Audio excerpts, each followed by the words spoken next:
Part 5 of our abundance series brings us to 2020. Do we even need this episode? I think we do.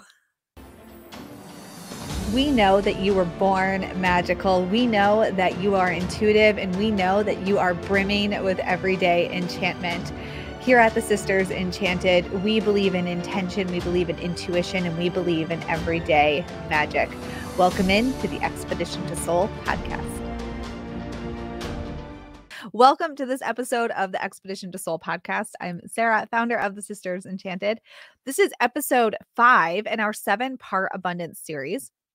What I'm doing, I hope there's like some helpful tidbits in here through my story. I don't know. It feels very much like I'm just telling a long story, but alas, I find tremendous value in hearing other people's stories and how they navigated things and like their aha moments. So I hope that you are finding some gold nuggets of information here in this series. So 2019, as I mentioned in that episode, the previous one to this, again, this is number 5 of a 7-part series. So you'll want to go back and listen if you missed them. 2019 was a big learning curve year for me. Growing. And 2019 was a perfect example of how money will not solve everything, because our revenue increased in 2019 over 2018, over 2017. And I will say, full transparency, I actually didn't mention this in the episode. 2019 was like an abysmal year financially for me personally in terms of income. So the business made great money that year, rise in revenue. It's a shock to me that I was able to support my family that year. And it was a struggle. And I really had to do a lot of that, moving money and being fast on my feet. And it was so challenging. And I really had to learn to take ownership of my decisions and also realize that, just paying people to fill a need was not the way to go. And that was a big lesson for me in 2019. So I'm rolling into 2020 with that in mind, right? With that energy in mind. And we all know what happens early 2020. But early 2020, I was meeting with my mastermind friends. This is a group of people that I joined a program and made a few great friends in there. And we continued to meet into 2020. And I was meeting with them in early 2019. So before the events that shall not be named occurred. And I was just sharing with them. And it was so great to have that community to be able to share with honestly and openly without judgment, because, they'd been there. And so I was sharing with them. And they were like, what are you going to do? What's your move here? Because, you're like dry. The bank account personally needs some cash. What are you going to do? And I was like, I don't know, man. But we had a tarot class that we had set up to sell automatic, like on its, so we had it set up through some software. And it was $27. And then you could also add on a $13 class and then add on another full like $87 class.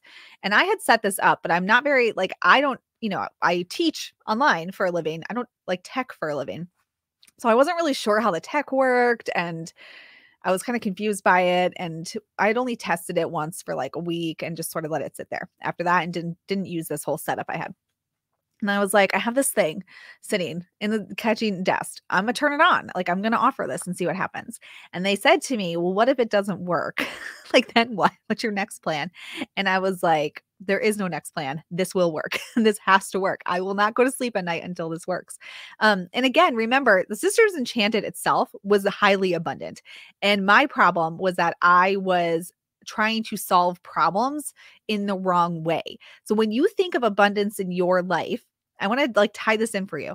What problems are you trying to solve over and over and over again, and they are not getting solved, and you do not feel abundant?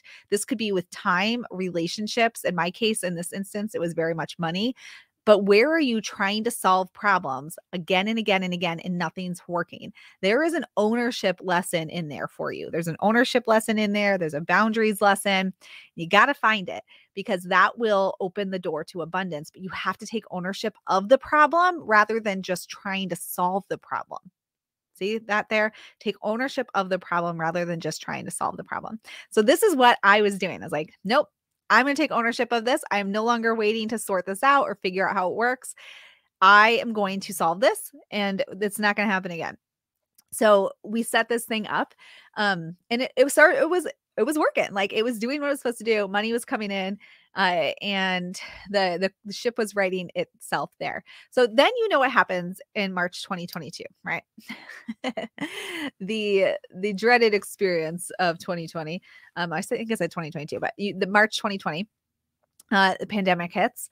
And at the same time, so the pandemic hits, I have my family to support, Anna's family to support, a couple other people that were like getting some TSC uh, payment from different things going on.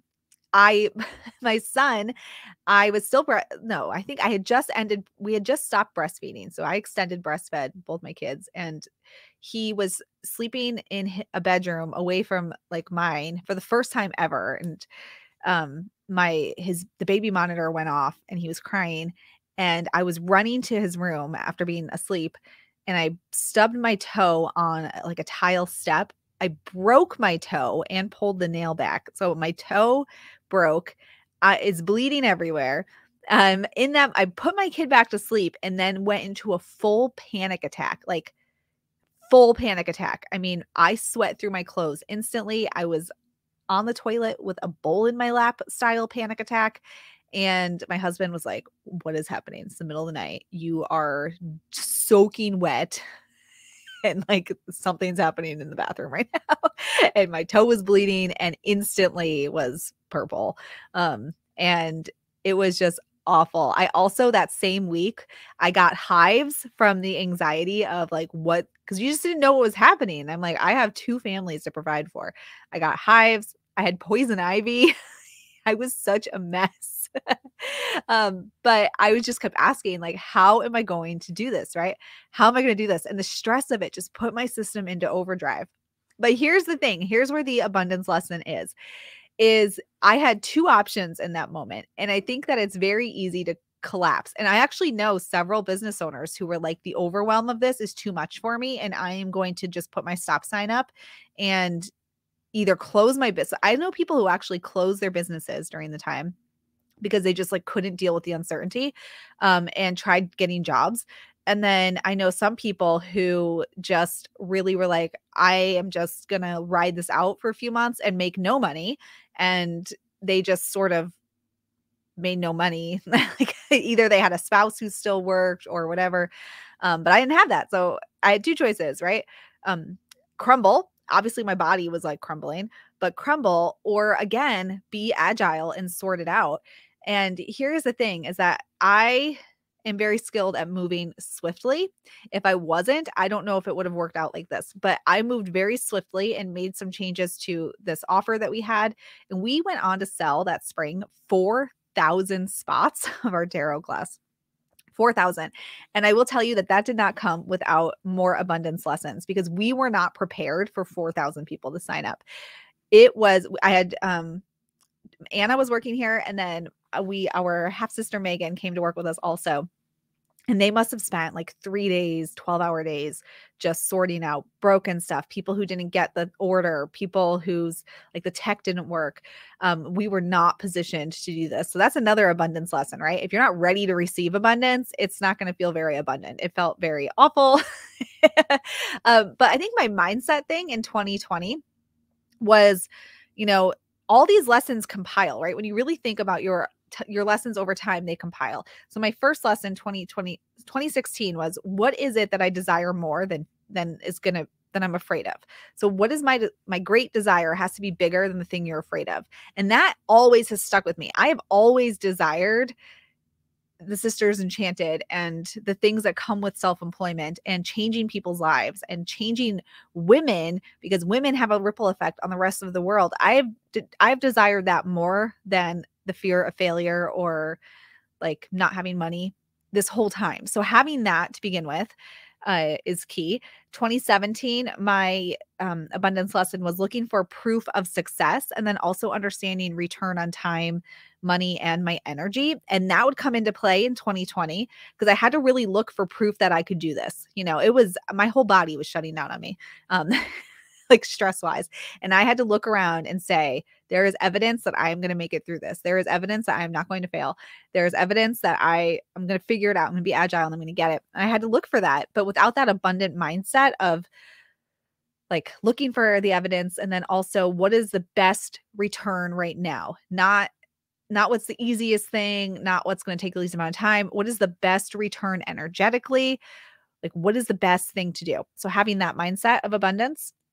My next year, 2018, my abundance lesson was in support, making sure I had all the support that I needed in terms of group support for myself and also team support and family support and home support. That would come into play in 2020. In 2019, I learned the lesson of not just throwing cash out there, which was a lesson I was still going to learn. I've learned that. That's been a long one for me. That's been a long game lesson. But what I would find in 2020 though that was helpful was a more clear ability to identify the problem that needed solving, rather than just like, hey, come here and help. It was more like, these are the things that need doing. And I learned that lesson from 2019. So in 2020, my abundance lessons, was made very clear to me that if you are not ready for abundance in whatever way you want to receive it, like it will be a disaster. Which was definitely a lesson for us in early 2020. And then being abundant, like understanding your energy and being agile, being flexible and willing to take action, and also asking yourself, how do you know if a risk is worth taking, right? Being able to bet on yourself. Those are some questions that came up for me in 2020. So in terms of specific mindset tips that I can carry from 2020 would be the tip about looking at your resources. So when we're looking for more money, we're looking for more time, maybe higher quality relationships, an abundance of intimacy, an abundance of like maybe work validation or credit when you go to work and then you get your promotions and your raises, whatever it is for you. What are your resources? Because we all do have resources, and when you start to look around and identify them and say, okay, I am so abundant in these resources. How can that help me to be abundant in the thing that I want to be abundant in, right? So in this story in 2020, my resource was literally something that was just like it was a product that was just sitting around collecting dust.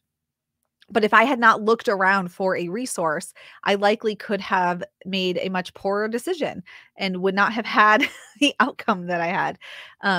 So if there's stuff in your house that you're not using that you could sell, to like selling stuff you're not using, that gains you financial abundance and also abundance of space. It is an energetic clearing, because stuff that's just sitting around is taking up space and being stagnant. So you can clear space, gain back an abundance of spaciousness, an abundance of peace, because it's one less thing you got to look at and clean and deal with, an abundance of money, just because you sold resources that are sitting around that you're not using. Skills that you have. We all have skills, but you might not feel like you have a skill. You might think like, I have no skills in anything.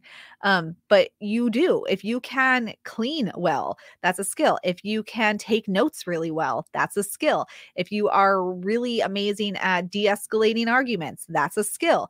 If you are so good at like color coding a bookshelf and making it look aesthetically pleasing, that is a skill. Organizing the apps on a cell phone, that sounds silly, but that is a skill. And people pay money for all of these things. So what skills do you have that you're not utilizing, or that you're not bragging about enough, or leveraging in the thing you already do to make money? So if you're really skilled at something, but it's somehow not included in what you do to make money, and you feel like you could make more money, how do you take that skill and leverage it to increase your income in some way, right?